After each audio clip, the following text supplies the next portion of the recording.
next 30 minutes or so. Before we go too far, we're just going to go over a couple of safety rules. Same old stuff, really. Don't stand up, don't smoke, don't hang it over the edge. We have 41 brand new life jackets in the area up there, and probably never had to use any of them, but they're there just in case. Majority of this entire river is only waist deep. So if the boat sinks, just stand up and walk away. Now we're in the San Antonio River. Right now we're at the bottom of the man-made portion. We built this part of the river walk in the 1960s. We're going to go into the natural part of the river here in just a couple minutes. But first we're going to go right to the River Center Mall. A little later on in the day, they're going to have a band that plays here in this lagoon. They're called Andean Fusion.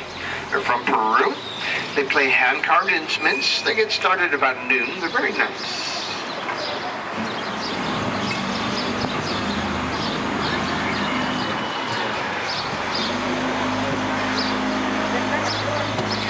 Folks, this river in the city of San Antonio was all named in honor of St. Anthony de Padua. This is how we ended up with our name. The very first Catholic Mass on this river was June 13, 1691. That just happened to be the feast day of St. Anthony. Now, St. Anthony in the Spanish language means San Antonio, so this is how we ended up with our name.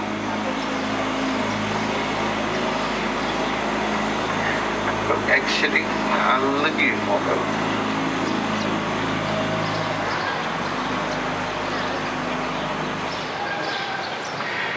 Now everybody knows in San Antonio we have a lot of Spanish influence, but folks don't realize we have a lot of German influence as well. A lot of things that we take for granted around here actually come from Germany. Do you know the tortillas were always made out of corn before the Germans come along with flour? Now flour tortillas is kind of a staple for us. Tejano music and polka music sound about the same because of the accordion. Now, San Antonio has always been a very big military town, so when World War I came along, a lot of the Germans left San Antonio, and they started communities like Barney, New Braunfels, Fredericksburg, and all these little places outside of town. Folks didn't really much care for the Germans in World War I. I don't think it got any better in World War II.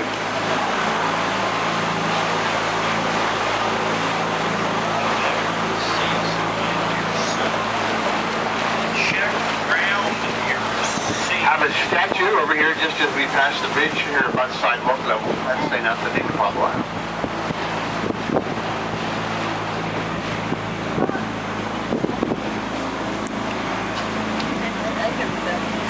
Now folks, on the right hand side above the wall through the trees up there, you see the church steeple up here. This church steeple is St. Joseph's German Catholic Church. This is the first church built after the fall of the Alamo. It was built in 1868 on the fourth Sunday of every month. They still have a choir that sings up here in the German language. When Joskies wanted to build their department store right here, they wanted to tear this church down. You can see who won that argument, right? They built that thing right around the church. See, here in San Antonio, we have some ladies here called the Conservation Society. Those ladies didn't put up with any stuff in the 20s when they built all this. They don't put up with any today. We're going to talk a lot about them later. We also have our Chamber of Commerce here on the right-hand side. Folks, we have three major industries here in San Antonio. The first being biomedical research, the second being tourism, and the third being our military. We still have the four major military stations here in San Antonio. In fact, the young folks that you see in blue uniforms this weekend, they got out of basic training for the U.S. Air Force.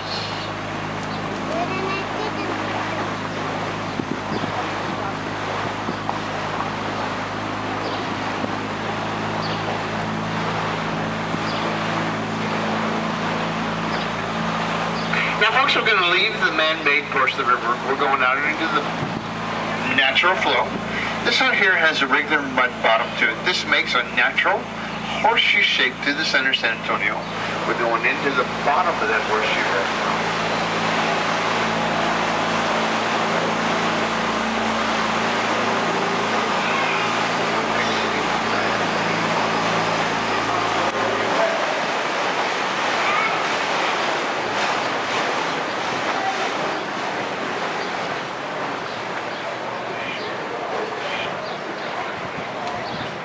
Now, folks, the Riverwalk had been here since the early 20s, but what really put this thing on the map was the World's Fair, 1968. We ended up with 7 million people for the World's Fair. We kind of had to come up with some hotel rooms around here in a big hurry. So we did a lot of renovating, And a lot of building things quick, getting ready for all these people. This building right here in front of us, the Hilton, was built in 202 working days. How they did that so fast is they built the first 4 floors and the elevator shafts right there. All these rooms were built in an assembly line 8 miles south of town. The rooms were completely built, carpeted, wallpapered, fully furnished, drove over on flatbed trucks. With a crane, they were all stacked up there just like Lego bricks. That entire building right there took a little over 7 months to complete. That's pretty quick for 500 rooms.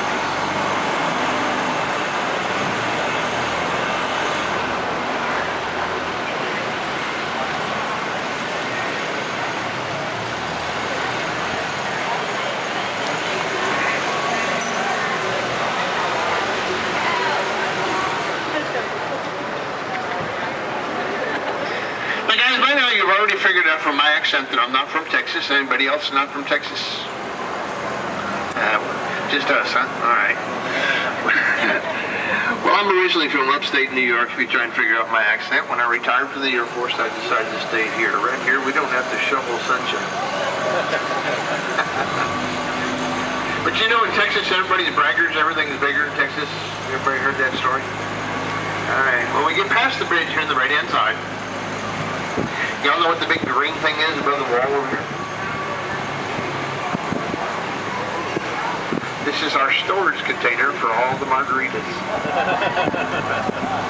Now, directly in front of us is what we call Avellito. That translates to Little Village. In the 1700s, this started out to be a Spanish garrison.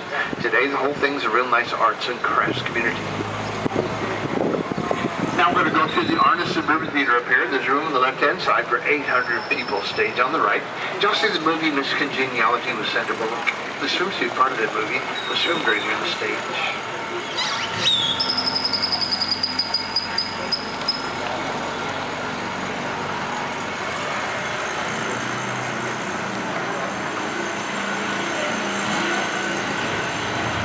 Then if y'all notice the bells over here on top of the stage, these bells over here commemorate the first 5 Taco Bell restaurants. Actually, these bells commemorate the 5 missions here in San Antonio.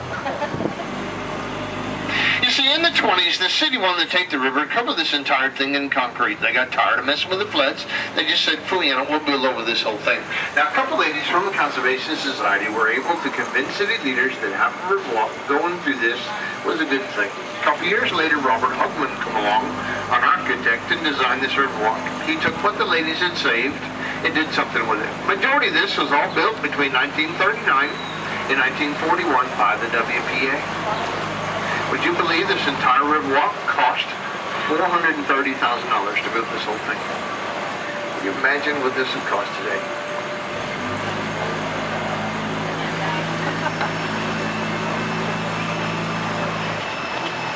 Now, because of the Conservation Society, we don't tear anything down. This bridge right here in front of us was built here in 1890. Hadn't even invented cars, and they built this, and we use this thing every day. Now, back in the 1800s, before they built this bridge, the only way you can get across this river is this area right here. It's called Old Mill Crossing. It was only 2 foot deep here. You could drag your wagons across this without having to unload your load. There was actually a flour mill right here in the spot in the 1850s.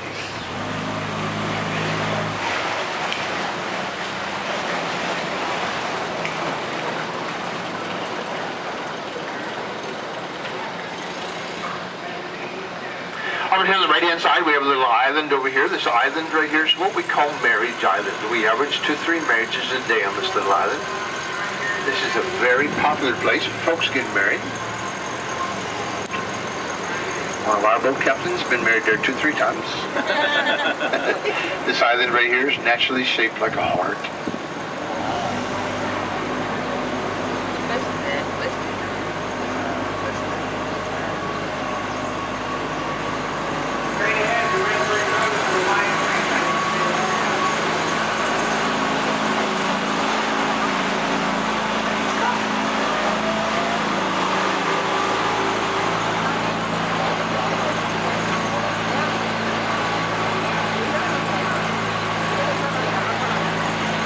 In front of us, that red-colored building with the green roof that they're working on there is called the Bexar County Courthouse. It was built there in 1896.